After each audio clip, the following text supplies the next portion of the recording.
Hello guys, so welcome back to my channel. So this is BioNerds, and today's video we are going to talk about the breast cancer. So in this video I'm going to talk about every single stage of the breast cancer, starting from the normal structure of the lobule or duct all the way to the invasive carcinoma, and how do they replicate and how do they proliferate up to the malignant cells, and how do they got the blood supply, and how do they break down the cell barrier, right? So everything I'll be hoping to discuss throughout this video.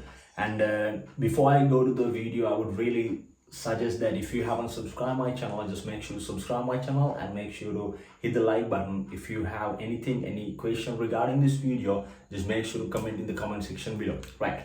So let's go and talk about the breast cancer. So before we go to the breast cancers and what are all the stages that they have developed up to the malignant concepts, I would really suggest we should know all the anatomical structures of the breast.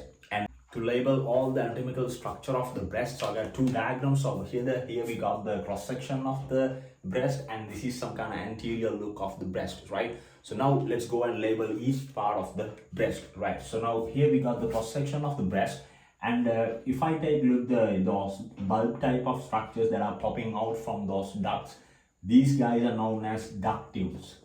So we got the ductules first, right?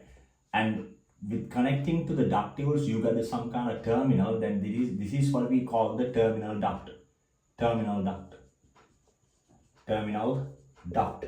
right?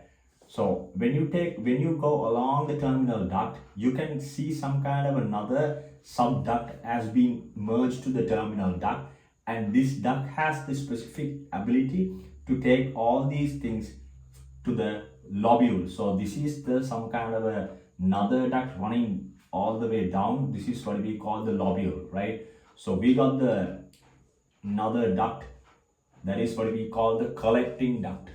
This is the collecting duct. So after the collecting duct, we got some kind of another duct, some kind of a lobule type of structure that is running behind the collecting duct. So this is what we call the lobules. This is the lobule, right? And to connect to the lobule, right, by attaching to the lobule, there's some kind of a gland. So that is what we call the lactiferous gland. Lactiferous gland.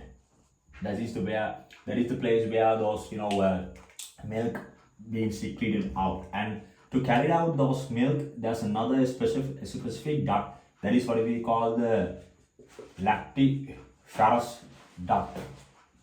So, and at the end we got the nipple. So those are the main anatomical part of the cross section of the breast, right? And also we got some kind of fat layers, these yellow color goobs type of things. Those are fat. So those types are known as adipose tissue, right? So most probably the adipose tissues are really capable to deposit the fat, and that gives the some kind of soft structure for the breast. So we got all these things, right? So we got the ductules, and we got the terminal ducts, and we got the collecting ducts, and lactiferous gland, lactiferous duct, lobules, and also the nipple and the adipose tissue. So